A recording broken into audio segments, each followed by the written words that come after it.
Hoy vamos a tratar un tema de grandísima importancia a nivel mundial, que es el cambio climático.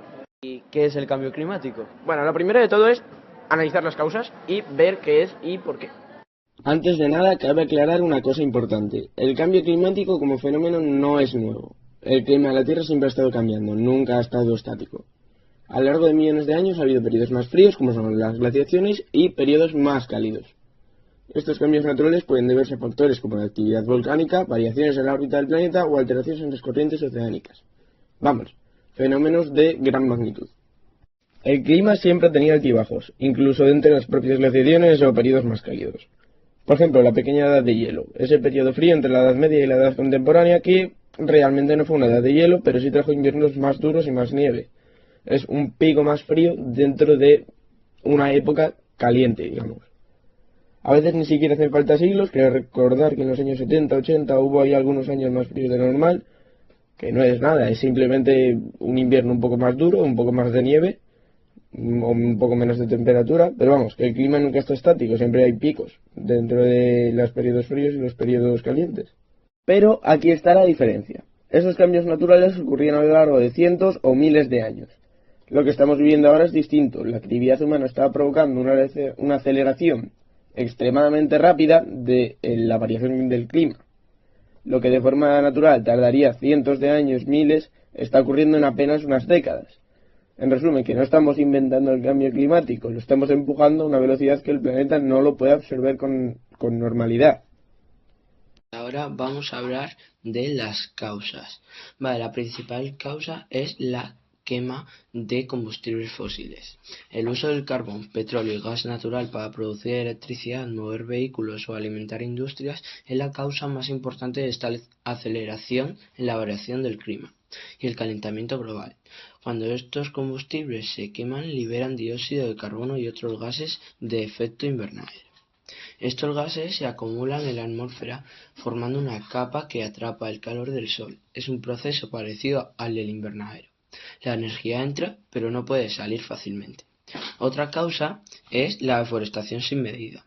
Los bosques funcionan como sumideros de carbono, absorben CO2 del aire mediante la fotosíntesis.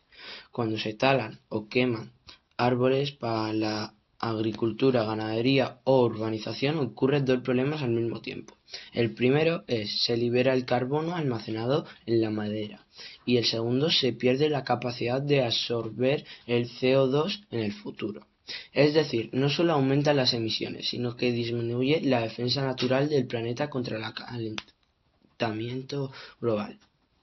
Además, la desaparición de bosques altera las lluvias y acelera la desertificación, agravando aún más el cambio climático. La tercera causa sería la agricultura y ganadería intensiva. La producción masiva de alimentos, especialmente la ganadería, genera grandes cantidades de metano y óxido nitroso, gases mucho más potentes que es para retener calor. Ejemplos: las vacas liberan metano durante la digestión y los fertilizantes químicos producen óxido nitroso en el suelo, aunque más rápido se emiten en menor cantidad de CO2. Estos gases calientan la atmósfera mucho más rápido. Por eso, el sistema alimentario mundial es uno de los principales contribuyentes al cambio climático actual. Y otra causa sería usar demasiado la electricidad. Hoy en día utilizamos la electricidad para casi todo: encender las luces, ver la tele, jugar a la consola, cargar el móvil o usar el ordenador. El problema es que en muchos países la electricidad todavía se produce quemando carbón, petróleo o gas. Esto ya hemos visto en la primera causa. Y finalmente usamos demasiado el plástico. Usamos el plástico para botellas, bolsas, juguetes, para casi todo. El plástico se fabrica con petróleo, así que producirlo ya contamina el aire. Luego, cuando lo tiramos, pasan dos cosas muy malas. La primera es, tardan cientos de años en desaparecer, y la segunda, muchas veces se quema o se pudre en vertederos y sueltan gases.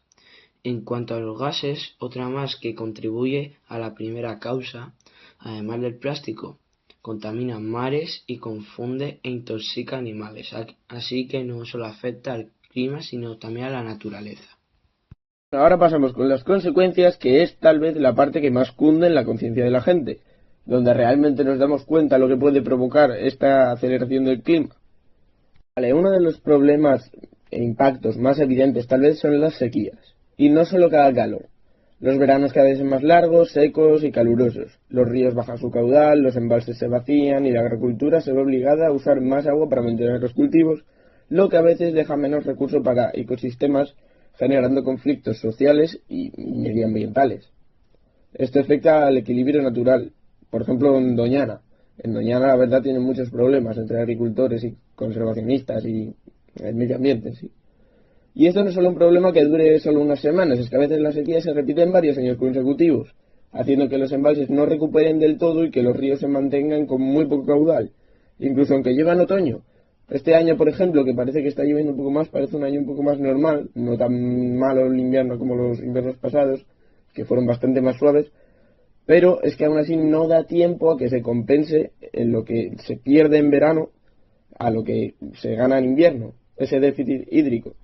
Todo esto muestra cómo la naturaleza y la agricultura dependen de un mismo recurso y cómo los veranos secos hacen que este equilibrio sea cada vez más difícil de mantener.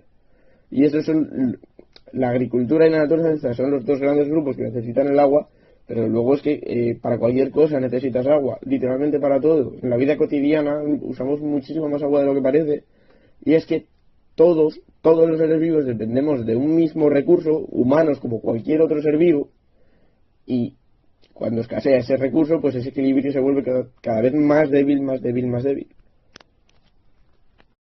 Además, el cambio climático hace que los efectos meteorológicos sean cada vez más extremos.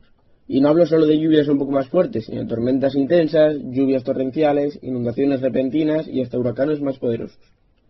Cada vez pasan con más frecuencia y fuerza, y eso se nota no solo en lugares típicamente vulnerables, sino también en sitios que antes parecían seguros.